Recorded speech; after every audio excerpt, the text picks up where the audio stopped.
Broadcasting live from the Capital OTB studios, this is Racing Across America with Seth Merrow. We would like to thank Gulfstream Park for their sponsorship of this program and some of the other programming and events here at Capital OTB. Gulfstream Park's championship meet runs now through March 30th with high-quality action throughout, including the Florida Derby on Saturday, March 29th.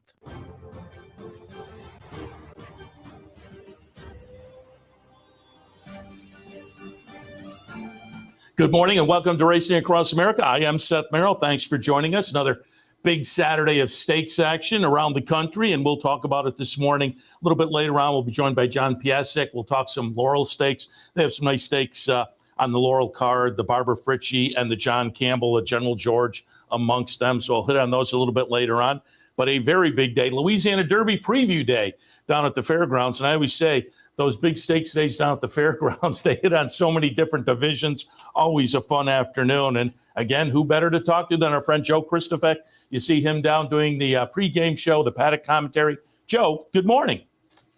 Hey, good morning, Seth. Yeah, these are the days that we live for when we work and work in and love this game. And a lot of preparation goes into it, and ready to put on the show.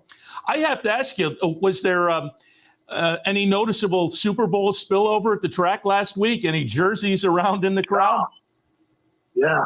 Well, we raced Saturday night last week, and I think we promoted it too late. It was kind of a last-minute deal. It turned out okay because people have so many options here in New Orleans. And then Sunday we didn't race, but I live right on the edge of the French Quarter, just on the other side of Port of Call, for anybody that's familiar with this area. And man, it was crazy. The Eagles fans definitely outnumbered the Chiefs fans, not only in numbers of actual physical people, but just their level of fandom. We'll just leave it at that. We won't go into too much detail. I lived there for a couple of years, Seth. I made some great friends living in the Philly area. The way they support their sports teams, maybe a little bit too much for me. We'll just leave it at that. Gotcha. Yeah. I think that was evidenced the day after within some of the news stories that came. But if you were a Philly fan, it was some game. There's no question about that. And I said, boy, there's really no better place to hold the Super Bowl. That you're going to get decent weather. You got a city that you can spend a few days in. And so, yeah, it was certainly a nice week last week, Super Bowl wise. And as I asked, I wondered if it played into the track. So nice that you saw some jerseys and whatnot. But today, lots of stakes action. First, give us a little update on the weather situation. Yes, good. I think we had tornado warnings. I think it was Wednesday night going into Thursday. We barely got any rain. We were firm on the turf course on Thursday. So sometimes it goes your way. It looks like there's a chance of showers well after the races end today, maybe 7 o'clock Central Time. We'll see how things shake out for tomorrow. And we are racing Monday as well this week. But we should be in the clear today, Saturday. Temperatures are going to be in the mid to upper 70s. Much different set than the Gun Runner Day and the LeCompte Day when we were taken off the turf. And it takes a lot to take stakes off the turf. We were off the turf for both of those days. So we're dialed in and we're ready to go. Excellent. And we'll start with the highlight of the day. The Risen Star goes off at 6:30 your time, 7:30 our time. So as I said to you before we got on the air, I appreciate you taking the time. It is a long day, but we wind up with the Risen Star Grade 2 event for the 3-year-olds. Obviously, many of these hoping to move on to the Louisiana Derby and later on the Kentucky Derby. Field of 13 was entered, but Jonathan's Way was declared out a couple of days ago. Really interesting bunch in here. And I pulled up a replay going back to the Breeders' Futurity last fall at Keeneland. It's going to be number 5, East Avenue. Ferocious is going to wind up running second in here, but East Avenue came out of that, went into the Breeders' Cup Juvenile as the favorite, and just had all kinds of trouble. So folks are looking for the rebound for East Avenue. Vassimo for Todd Pletcher is undefeated and a little bit interesting. Irad Ortiz in for the ride. Built for Wayne Catalano, second, nice second behind Disco Time in the LeCompte. Septarian comes in for Chad Brown. Vamos Carlitos, claim 2 back. He's going to be interesting for Greg Foley to see how they benefit from that claim, because the first start out of the claim, they got a close second, so already put some money in the bank. But a fascinating field. How did you see the Risen Star? Yeah, you referenced the Breeders' Cup, and I'm, fairly certain Brendan Walsh would tell you the same thing. About 10 seconds after the horse cooled out well in California, he was pointing to the Risen Star. I mean, he's been here with this horse all winter. He plotted a course of workouts leading up to it, has not missed a beat. He looks like every bit of the monster a lot of people think that he could be in the morning. How's it going to translate to the afternoon? Can he show a little bit of versatility? Is he in need the lead type? Will he battle if he gets in a fight? He's got a lot of questions to answer, but particularly with the scratch of Jonathan's Wave, built, this was not the original plan for him. They originally planned to go into the Louisiana Derby, rerouted here because they want to try to bank more points to assure themselves a spot in the starting gate in Louisville the first Saturday in May. And the rest of them, you kind of look at horses that need to step up. I think Vassimo is an interesting prospect for Todd Pletcher, who, not only won that race last out, but gave him a little nudge on the gallop out, leading me to believe that they think this horse is every bit of a 9 furlong horse, or maybe even wants to go further upwards of 1.25 miles. That horse is intriguing. You mentioned the Foley horse off the claim. That horse ran second last time to Admiral Dennis, who was the odds-on favorite. That was the favorite in the Gun Runner. And Ramos Carlitos blows into a slow pace, and I think he wants to go 9 furlongs too. He galloped out very well that day. My other long shot in the field is Giacoso, who's also been training well. That the Iroquois going the 1-turn mile was sneaky for him. He made a big middle move going 1 turn. This is definitely a 2-turn horse. He's been training well in the mornings. But, man, there's 2 approaches here, Seth. You either take 3 or 4 of those long shots that I mentioned, or do what I'm doing, and that's just single East Avenue. I want to see him win. I want to see him put on a show. I want to see him represent Fairgrounds and the Risen Star and the Kentucky Derby as one of the likely favorites, and that's what I'm rooting for. I'm going to be very interested to see what his odds are. Because, it's been a little bit of a layoff. He had the poor performance in the Breeders' Cup, but, 9 to 5 in the morning line, and the betting public will go with him. I'm just curious to see how hard they go with him, because it seems like these days when the betting public's on a horse, they're on a horse. I'll go on record. I'll say 4 to 5, and I wouldn't be surprised if he was. And there's still numbers in this field. I'll say 4 to 5. We'll see how that plays out. I like that. I'm kind of thinking that myself. All right, a little bit earlier, the Rachel Alexandra. Before we went on the air, you were talking. You said there's potentially some scratches here that will reduce things. I did pull up a replay of the Goldenrod last fall at Churchill. It'll be good cheer getting it done. The plethora of nice fillies for Brad Cox. This is clearly one of them. 4 for 4 in the career so far. Nice field in here. And as I say, you mentioned potentially some scratches that will be notable. Your thoughts in the Risen Star, or in the Rachel Alexandra? Yeah, very disappointing. Seth. Ballerina Dora was declared out a couple days ago. Simply Joking was on the fence. I mean, this is a huge loss to the race. Simply Joking is out. I do believe she had a pretty significant tactical advantage here, and I think she came up with some poor blood work or something. Just wasn't good to go for this particular race. Good cheer. You talk about East Avenue is going to be 4 to 5. This horse is probably going to be 2 to 5, 1 to 5. Yeah. It's disappointing, Seth, because this race has been so good. 10 of the last 28 Kentucky Oaks winners have run in the Rachel Alexandra, and a lot of those have won, and including Pretty Mischievous a couple years ago. Good cheers, 4 for 4. She's got a bad habit of breaking slowly from the gate. If you watch every one of her races, she gets out slowly. In a compact field against this competition, it shouldn't matter whatsoever. She's got 1 mile and a 16th to make up for it.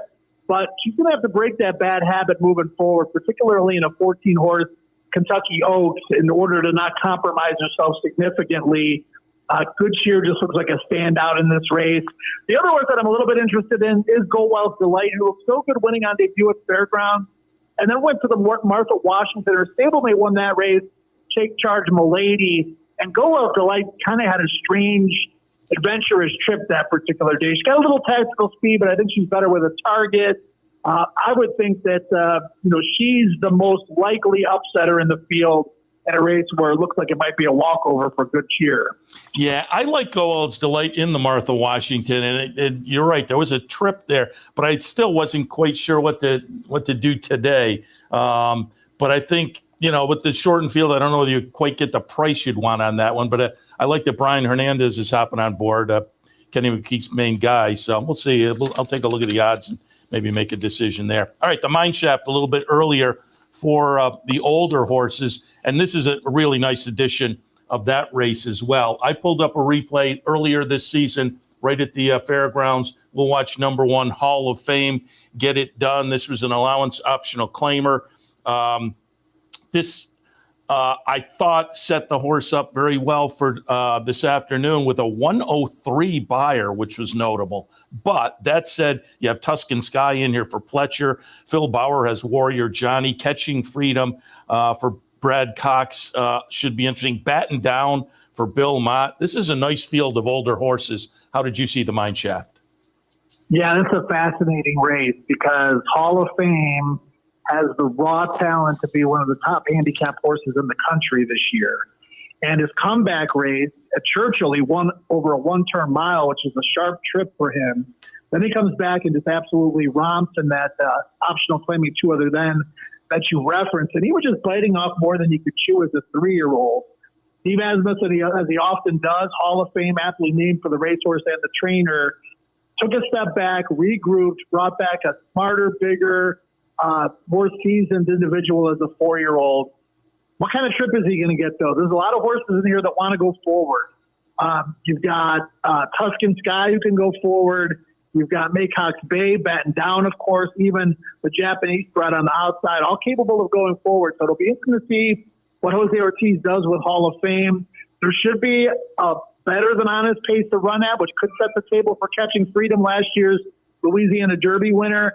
I really do think he probably wants upwards of 1 mile and an eighth, and he's going to try to go 1 mile and a 16th off the bench. But he gets Flavian Pratt. I think the winner will come from one of those two. I like Hall of Fame to win. I don't think he's going to be anywhere close to 4-1. I think he'll be the favorite. 2-1, 9-5, I actually think is what he'll be. But if one of these 2 horses doesn't win, Seth, anybody else can. This is a deep field. This is a good field. All of these horses are more than capable. I don't think there's any complete toss-out in this race. But I do think there are 2 that stand out a little bit in Hall of Fame and Catching Freedom. And do note, this kicks off a pick 4, that nice stakes action going right through the Risen Star, includes the Rachel Alexandra, and in between there, we didn't mention, but the fairground scheduled on the turf. So a nice late stakes pick 4 that folks can jump into. But you and I were talking before we went on the air. You were impressed, and I was too, when I pulled up the PPs. The undercard today is fantastic. Yeah, don't sleep on the undercard if you're a horse player, because we just talked about 2 stakes that are going to have odds-on favorites, and there'll be some opportunities in these late races. I don't want to downplay the stakes that we have at the end of the card. A couple of those turf stakes are extremely wide open. But get tied on for the beginning of this card, because there's a pick 5 in the first race. There's also a pick 5 that was added to race number 5 that you might not see in your past performances. So if you got a pen, you've got an iPen for your iPad, make sure you write down that there's a pick 5 in race number 5, because I think there's a wonderful opportunity there. You've got pedigrees galore, Pretty Sassy, a half-sister to Kentucky Oaks winner, Pretty Mischievous, is in race number 2. You've got Bava's half-sister running in one of these races. You've got Unique Mischief, who is out of Unrivaled Bell, who's a half-sister to Unique Bella. I mean, you got Asmussen, you got Cox, you got Walsh, you've got Pletcher. You've got these big-name trainers that are sending out these young horses that they think have a future, and a lot of them are on the front end of the card in these maiden races and these allowance races. So lots of opportunities there. Make sure you get rolling early on in the card. Yeah, it's become a thing. These big days now with the 3-year-old races, a big 3-year-old stake. the undercard has some nice 3-year-old allowance and maiden races that will produce runners a little bit later on, runners to watch a little bit later on in some of the stakes action, later in the spring or into the summer. So this is one of those cards. It's going to be a nice day down there. You mentioned a bunch of the trainers, and you talked about racing on Monday, big time of the year down there in New Orleans. And speaking of trainers, Kenny McPeak is making the most of it. He's been putting out on Twitter really all season long, but the past day or so, he's been showing some of the parades down there. So Ken is enjoying his time down in New Orleans. Yeah, that's early candidate for understatement of the year. I live 2 blocks from the guy. Trust me, he's something else. We had a 10 inches of snow down here, and he was blowing up my phone. Unfortunately, I was sick. But he went over to Lafitte, one of the oldest bars in America, trying to find a bar that was open. He went in there and he bought rounds, for the entire place when we had 10 inches of snow. And, he's great for the media. He won the Derby in the Oaks last year, which is incredible. He's come down to New Orleans. He bought a house here. And, I love it. I love it as much as he does. I love being down here. I love my off days. I love these big days of racing. It's just a very, very, very, very special place. I've only been once, but I would recommend it. I did a road trip. I visited my sister in Arkansas. Has to be 15 years ago. And then went down and spent a day at Oaklawn, and then went down to Fairgrounds before moving on to Florida, where I was going to spend a couple weeks in the wintertime. And I was at Fairgrounds for a day, and I liked it so much, I stuck for another day and did a little nightlife, Bourbon Street and whatnot. Highly recommended. As I say, Fairgrounds, fun track, great racing, but if you're down there, you have to experience New Orleans as well. Yeah, I've got a list of, mostly all the places that I've been to restaurant-wise here, and I've got a longer list of recommendations of places I haven't been yet. So you're always apt to go to the places are good and the places you enjoy, but there's so many places that I haven't tried yet that I want to, and it's just kind of finding the balance between the two, hitting the restaurants and bars that you love, and just trying so many new ones, because there's so many out there to experience them all. And the 4 months that I'm here is impossible. And I do have a job to do, Seth, so it can't be all about the social life. You can have a little fun, though. But of course. Oh, I do. Joe, we appreciate it, as always. And again, a long day, so we really appreciate your hopping on this morning. But we definitely wanted to hit on the really nice card down at the Fairgrounds State, Louisiana Derby Preview Day. Have a great day down there. Good luck to everybody. If you see our man Steve Bick, say hello as well. And we will talk again before the end of the meet, because we have Louisiana Derby still coming up. Steve Bick was enjoying the Grant Forster annual Risen Star crawfish boil on the back. Right. I saw that on Twitter as well. He freaking loves that. That's another guy that loves New Orleans. I'll tell him he said hi. Have a great day, Seth. Always a pleasure. Appreciate it. Joe Kristufek from the Fairgrounds. Big day today. Again, a little bit later on, we'll be joined by John Piassek, because they have a really nice day at Laurel as well. But before that, we'll come back and just hit on a little news and notes on this Saturday as we continue on Racing Across America. Stay tuned.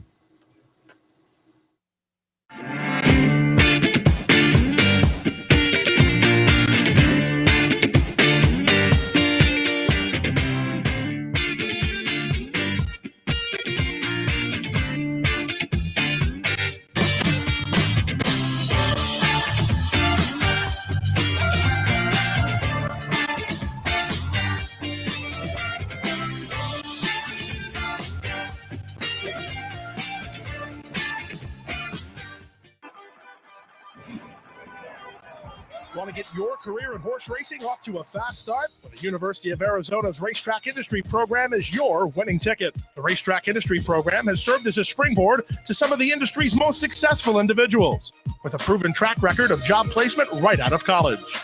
If you want to earn a degree in the exciting horse racing industry, the Racetrack Industry Program can put you in the winner's circle.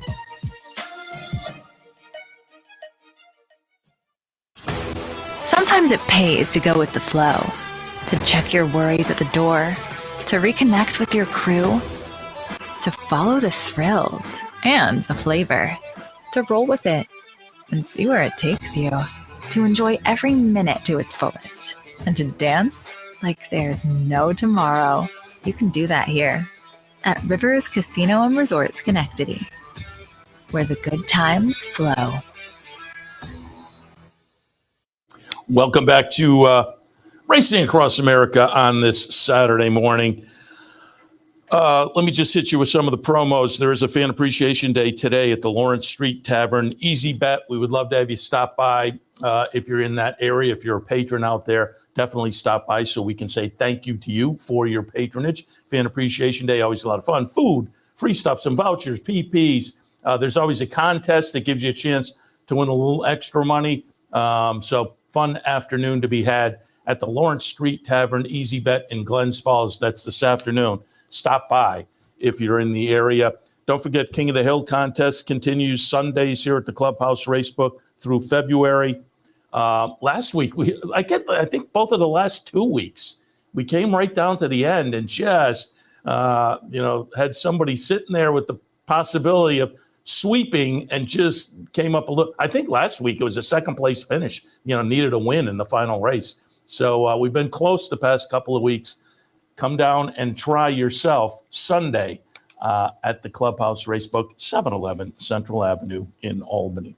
All right. Don't forget, Kentucky Derby Future Pool. It's kicked off yesterday at noon. It goes through 6 o'clock tomorrow. If any of your horses are in the Risen Star, I always say, make sure you watch the Risen Star. Don't make your bet at 3 o'clock today if one of your horses is in the Risen Star, because the odds will go up and down accordingly. And if they go up, you're okay. If it's like a third place finish and it's enough to kick your odds up a little bit, if it's a third place finish, probably to go up, you probably have to be down the field a little bit, but maybe at a trip. But more likely, you'll lose some points, and then it may be dicey because, again, so somebody made the point. Barnes, I think, was sitting at 4 or 5 to 1 after the betting had opened yesterday. And somebody made the great point, in a 20-horse field, your favorite isn't going to be less than 2 to 1 or 5 to 2 at best. And so to take 4 to 1 now or 5 to 1, it's just because the horse still has to get there. I think it was Barnes. It wasn't Citizen. No, I think it was Barnes that was the short break. One of those two was a short. Either way, my line is about 20 or 25 to 1. And if I can get 30 or 40 to 1, that's a little more what I'm looking for. So I put out on social media this week. And again, if you haven't checked, follow our Twitter feed. You can find on YouTube as well. We've started to put out a little more social media content. And I put out a top 5 this week, or it wasn't really top 5. It was 5 interesting horses to look at in this future pool. One of them was Tiztastic. I wonder if I can quickly pull up and actually see what the line. Oh, no, I guess not, because my computer seems to be froze, as it were. But one of the horses was Tiztastic, and he was 80 to 1 on the morning line. Won a stake at Kentucky Downs last September, and then ran second in the Street Sense at Churchill, third in the Kentucky Jockey Club. Last time he was third in the Southwest at Oaklawn, but had some trouble. So I thought Tiztastic could be a little bit interesting, again, at a rather large morning line. Sensaba, a Bob Baffert horse at 40 to 1. Bob Baffert gets to go back to the Derby this year. We know he knows how to train Derby winners. And so, Sensaba is very lightly raced. Only a couple of starts, third in the debut in September, then a gutsy win to break his maiden in his second start in late January, has yet to stretch out. But I think those factors will allow you to still get some decent odds on that one. And Bob Baffert back at the Derby, why not 40 to 1? Again, hoping those odds hold up. To Pan Street, and from what I understand, that's how it's pronounced. When the horse raced early on, it was Tappan Street. And I think if you look at the spelling and whatnot, that is what your normal pronunciation. But I think it's an actual street someplace. And I pulled up on the internet. I forget where it was, but there were videos where people were saying what the actual name was, and it's more rhymes with Japan Street. But 40-1 for Brad Cox. He was a debut winner at Gulfstream in December, and then ambitiously placed in the follow-up, the Grade 3 Holy Bull, where he ran second. So I think there's some upside for that one. Again, if the morning line holds up of 40-1, that one could be a little bit intriguing as well. Hypnus, to me, is very interesting. A Ken McPeak debut winner back in the middle of January down at the fairgrounds. Buy Into Mischief and his damn Dream Tree won the first 5 starts of her career, including 3 graded stakes. So he's bred to be a nice one, potentially on the Derby trail be a nice one. 80-1 morning line, Kentucky Derby future pool. And I read, where did I read? That debut when he got an 85 buyer, but Ken McPeak said he might be headed towards the Rebel at Oaklawn. It's going to depend on, he was scheduled to have a workout this weekend, and it will depend on that. But Hypnus out of this list, Hypnus is probably the one I'm now looking at. But Sandman is also interesting, 40-1 for Mark Casse. That I'm curious to see. And I'm trying to pull up the odds. I'm just not connecting here, unfortunately, the current odds. But at 40-1 on the morning line. I liked him in the Southwest at Oaklawn. I can't jump off the bandwagon. He had a good second place finish there despite a very poor start. So I'm looking forward to seeing what happens in some follow-up efforts or the follow-up to this Southwest. But if the odds hold, the morning line or in that vicinity, 25-1 or more, Sandman's interesting as well. So again, that Kentucky Derby future pool will close tomorrow at 6:00. And as they say, you definitely want to watch the Risen Star this afternoon if one of the horses you like is in the race. Other stakes action today. Again, big day at the fairgrounds, and we'll hit on the nice day at Laurel in just a couple of minutes. But stakes action down at Oaklawn, the Dixie Belle. They're going to go 6 furlongs for the 3-year-old fillies. They're all fairly lightly raced except for Gunite Max, who comes in off of a win at Churchill. The win at Oaklawn, and is 5-1 is the fourth choice, actually. The favorite's GW's Girl, coming in also off a win at Oaklawn, but that one was in a little stakes race. So GW's Girl, the favorite, only 3 starts, but includes the stakes win. What a Moon is the second choice, kind of coming in off a dud last time, but had won the L'Atelier, or had run second, a close second in the L'Atelier down at the fairgrounds after having won the career debut at Delta. So there's been some talent there, but off the last effort, we'll have to see if she can rebound. Nice little field there, though, in the Dixie Belle down at Oaklawn this afternoon.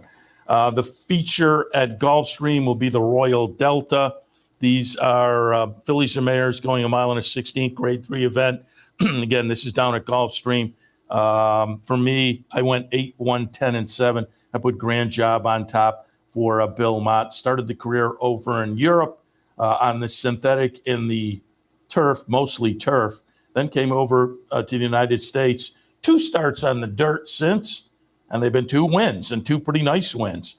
First time in Stakes Company over here on the dirt, but off of the 2 races, and hasn't been seen since early in December, but off of the 2 races since arriving in the United States, I think you have to take a look at that one. American Retro for Ian Wilkes, I think could be interesting, maybe a little bit of a price. Same with Autumn Evening for Pletcher and John Velasquez. That's down at Gulfstream later on, the Royal Delta. And then at Aqueduct today, their feature race is the Say Florida Sandy for Statebreds, going 7. It'll be the 3rd race on the card today. 2, 4, 3, and 5 for me. I mastered the obvious here with Even Money, Mama's Gold coming in with a 2-race win streak, both triple-digit buyers, but they were both at the end of last year as well, October and December. One of those, however, was the Empire Classic. But again, managed to score both of those victories with triple-digit buyers. So just the question mark is now off a little bit of a layoff. And, these days it's not a super layoff, but you do have to consider that. Doc Sullivan also hasn't been seen since December, but comes out of a couple of stakes races, New York bred stakes races where the horse ran okay. Lock and Key looks like a player as well for Jim Ryerson in there. So the St. Florida Sandy, as I say, the third race today at Aqueduct. At Gulfstream, I mentioned the feature race, but I should also mention, this is notable, there is a mandatory in the Rainbow Six at Gulfstream today. They are estimating $5 million. I always feel they tend to overestimate a little bit. It's $5 million, and then it winds up to be 3 or 4. And like 3 or 4 isn't good. So they're estimating 5. Maybe it'll get to 5. Let's hope it gets to 5. I don't see anything, necessarily wrong with, as I say, 3 or 4 million. But regardless of what it is, there is a mandatory today, and I know a lot of people like to jump into those mandatories. Again, it's a 20-cent increment. You can put together a nice little ticket that has some decent coverage for a fair amount of money. And with these mandatory pays, I always say I'm perfectly happy if I can put together a $60 ticket and wind up with $1,200. And I know a lot of people are shopping for, let me get 50,000 or 200,000. That's great too. But I don't know whether you're going to do that with a $60 ticket. So we'll see how it plays out this afternoon. But again, if you like the mandatory today at Gulfstream. And I finally did get the odds here for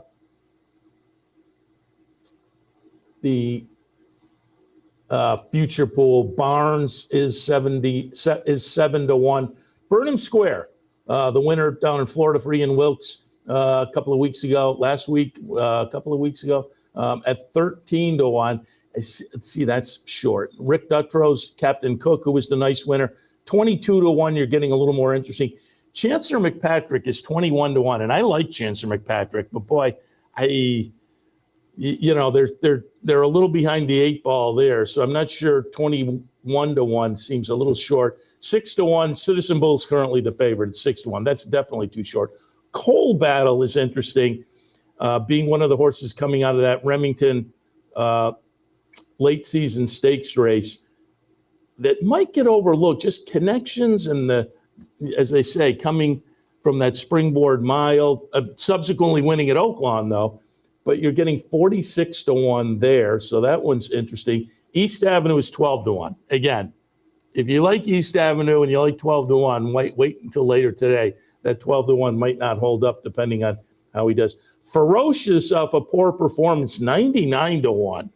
I always say don't decide a horse one race one way or the other, so maybe worth a look if you had any feeling on that. 56-1 for Hypnus. I'm going to jump in for a little of that action. 22-1 for John Hancock, 69-1 for Jonathan's Way, who scratched today in New Orleans. River Thames, the nice Pletcher runner, 48-1. San Saba, 99-1. Again, take a Baffert runner that seems to have a little bit of talent, and 99-1. Sand Devil, the Linda. I'm curious whether that one will make the Derby though, but it's 75-1. Sandman, too short. What did I say was the morning? Yeah, Sandman was 40-1. As I say, I didn't know if that was going to hold. 14-1. That's too short. So Tistastic, one of the other horses I thought was interesting, 67-1. So there are some opportunities on the future pool that again runs through today and tomorrow and ends at 6:00 tomorrow. So maybe take a look and jump in. I would say all others, but all others has lost some of its appeal now. With the 40 horse field, 39 individuals, and the all others. It used to be when it was 24, you could bet into a pool like this and wind up with maybe 6 or 7 in the starting gate. The last couple of years, it's been more like 3 or 4 out of this pool. But you're getting 8-1 on all others, which, again, it's a little bit of a different animal over the last couple of years since they expanded the number of betting interests. All right, let's head to another break. When we come back, we'll be joined by John Piassek. We'll get a little commentary and thought on the stakes action at Laurel this afternoon. 4 nice stakes on the card down in Maryland. All of that right after this. Stay tuned. Haven't signed up for a Capital OTB account yet?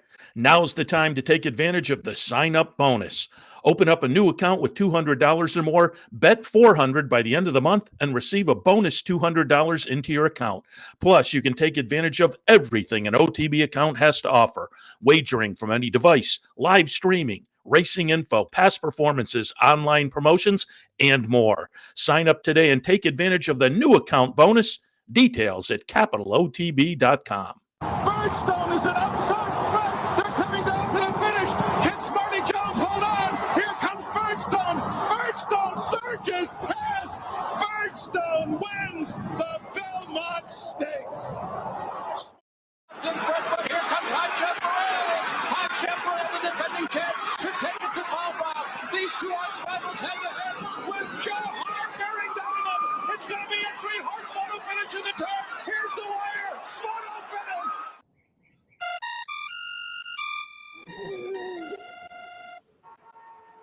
Come on. I want sales reports on my desk by Monday. Whoops. My bad. Love racing? RTN brings you every live simulcast on your home television, plus live video streaming and race replays on your PC and mobile devices. To order, visit rtn.tv. RTN, a breed apart. And as promised before the break, we're joined now by our friend John Piassek. You can find his selections often, including today, at Frank Vespi's theracingbiz.com. Great coverage of the Mid-Atlantic region, including, obviously, Maryland. And it's another great card, another great wintertime card at Maryland with some of the traditional Maryland standout stakes, the Barbara Fritchie, the Campbell, the General George. And we'll hit on all of those with our friend John Piassek. John, good morning.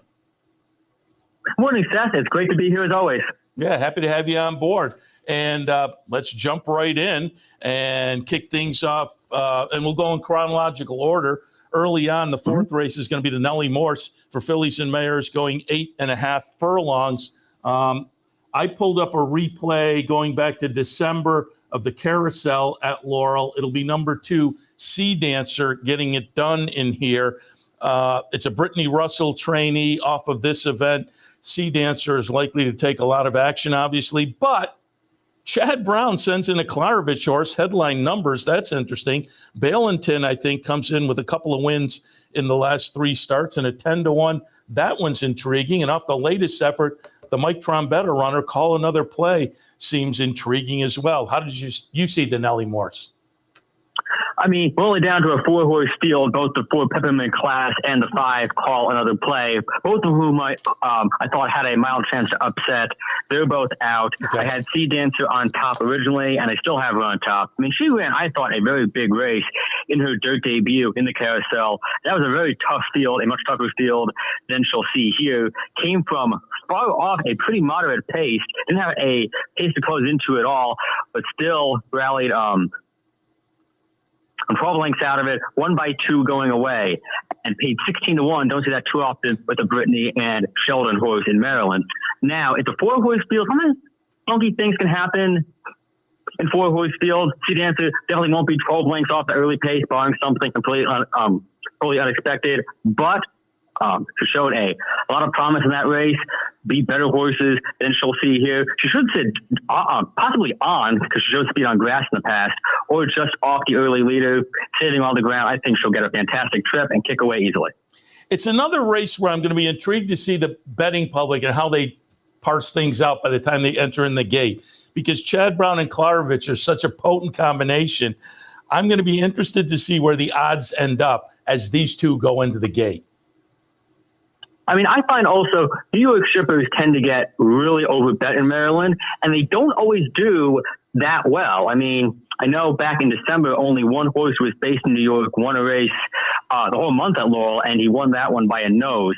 And they always get bet because people are like, oh, wow, it's a New York shipper. I want to take a shot, and then they end up losing their shirts.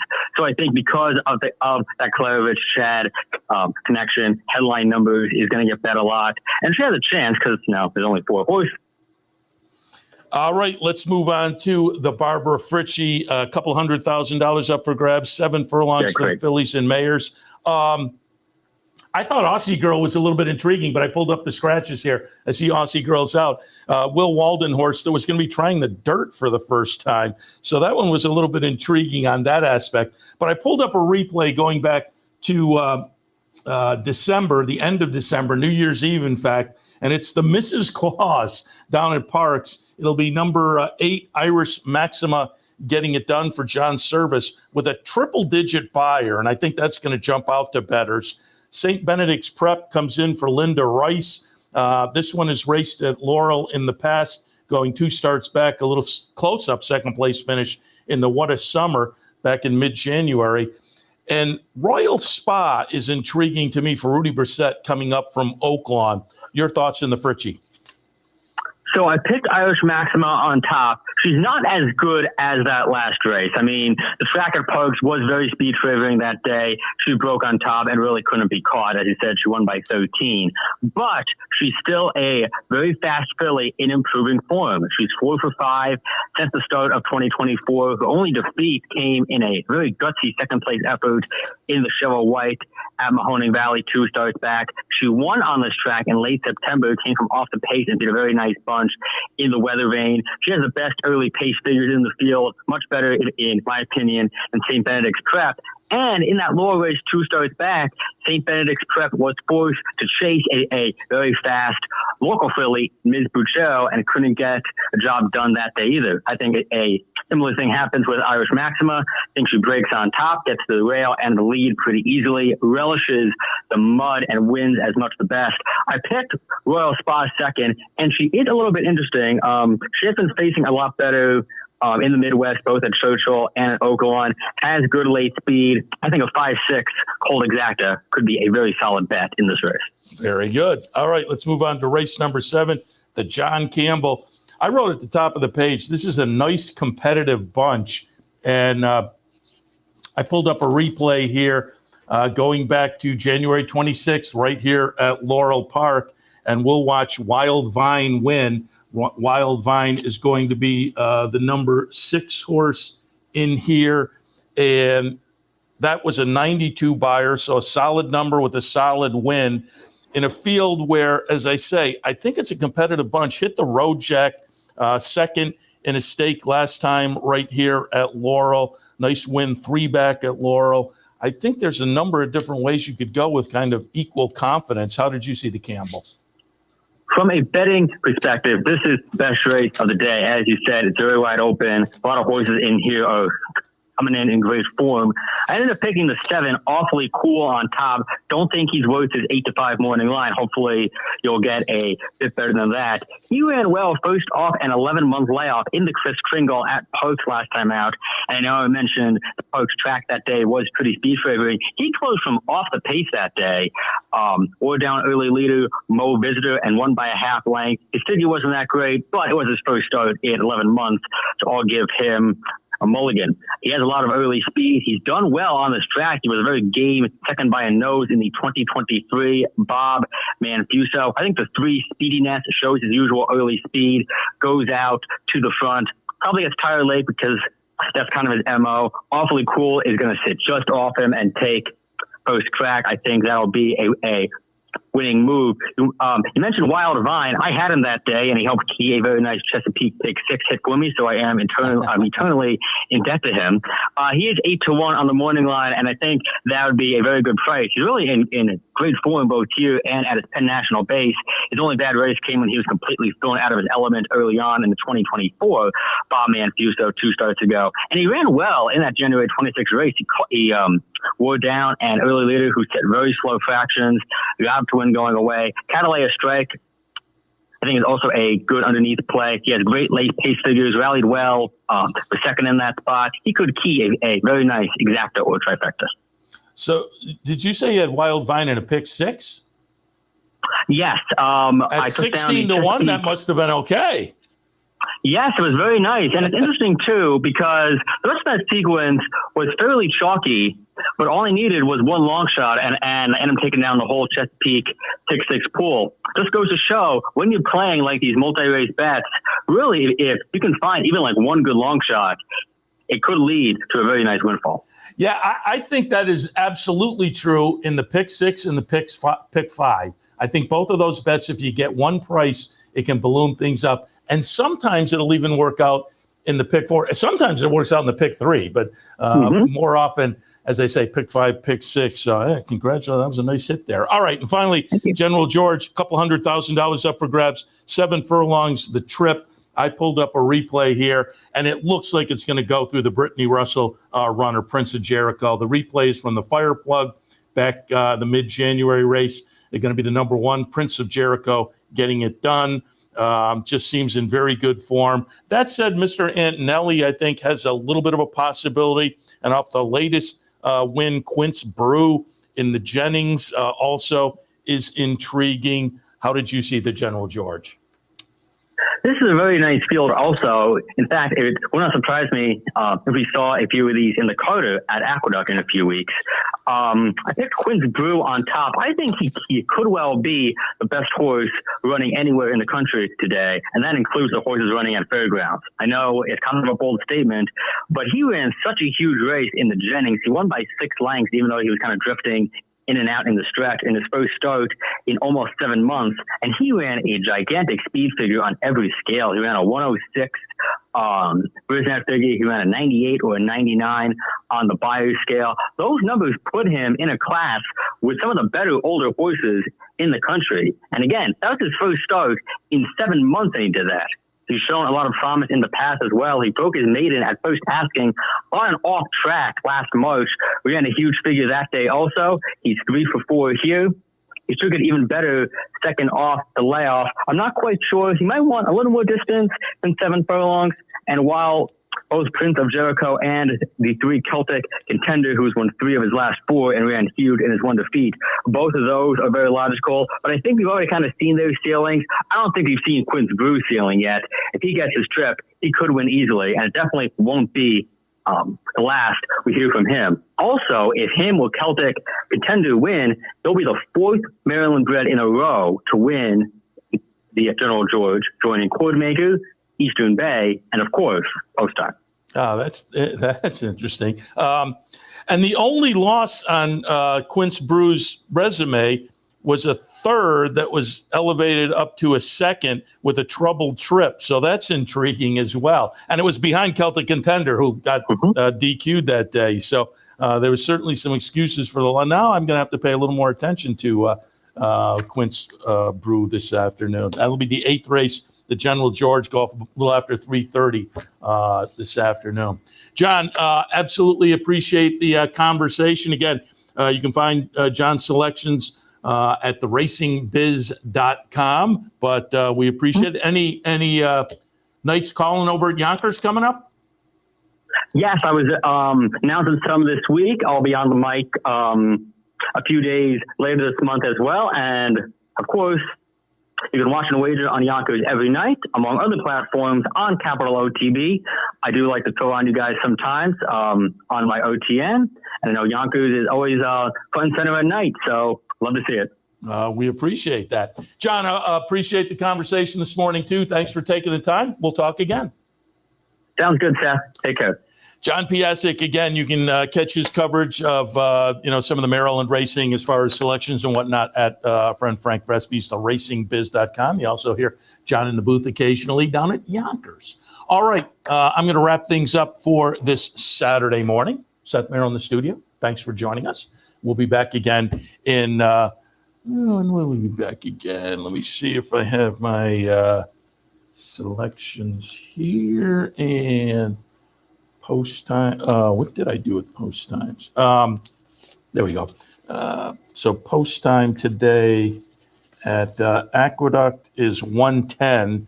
So again, when the clock changed, Aqueduct for the most part went to that 110 post time, and Gulfstream will be at 12:20. And Fairgrounds with a 14 race card that gets over 6:30 their time, 7:30 our time, but with 14 races, they are kicking things off at 1 o'clock our time. So 12 o'clock their time, 1 o'clock our time for the kickoff to the Fairgrounds today with their really nice card. So keep all of that in mind. And as I say, I'll be back in about an hour or so with OTB Live for a Saturday afternoon. Looking forward to it. Hopefully you are too. And don't forget one more time, Lawrence Street Tavern Easy Bet Fan Appreciation Day. Swing on by and enjoy the fun. There'll be PPs, vouchers, food. There's always a contest, and the contest gives you a chance to win a little extra something. And last week, both of the winner and the second place finisher both get a win bet or a bet voucher that they have to play into the last couple of races. And both of them walked away scoring. So maybe you can too. Win a little extra something, have some fun.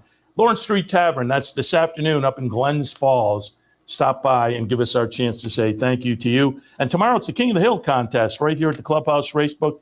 Continues through February, where you can have a little extra fun on Sundays. Clubhouse Racebook, 711 Central Avenue in Albany. I will remind you or alert you that maybe put this on your schedule for next week. We'll be at Cleats, out a little west of here. And we'll be there with TV. I'll be out there. Our marketing guys will be out there. Should be fun. We have gone out there in the past. Out Main Street in Whitesboro. Love to see you out there as well. Again, that's a week from today out there. But I wanted to alert people. So, hey, maybe if you want to drive out and join us, that's certainly an option as well. We'd love to have you. All right, Seth Merrow, Racing Across America, Saturday morning, wrapping it up. Hopefully we gave you some nice ideas for the racing this afternoon, and we'll be back this afternoon trying to give out some more good ideas on OTB Live. So thanks for tuning in. Again, back in an hour or so, a little more than that maybe, for OTB Live on a Saturday afternoon. We'll see you then. We would like to thank Gulfstream Park for their sponsorship of this program and some of the other programming and events here at Capital OTB. Gulfstream Park's championship meet runs now through March 30th with high-quality action throughout, including the Florida Derby on Saturday, March 29th. You're watching OTB TV, a service of Capital Off-Track Betting.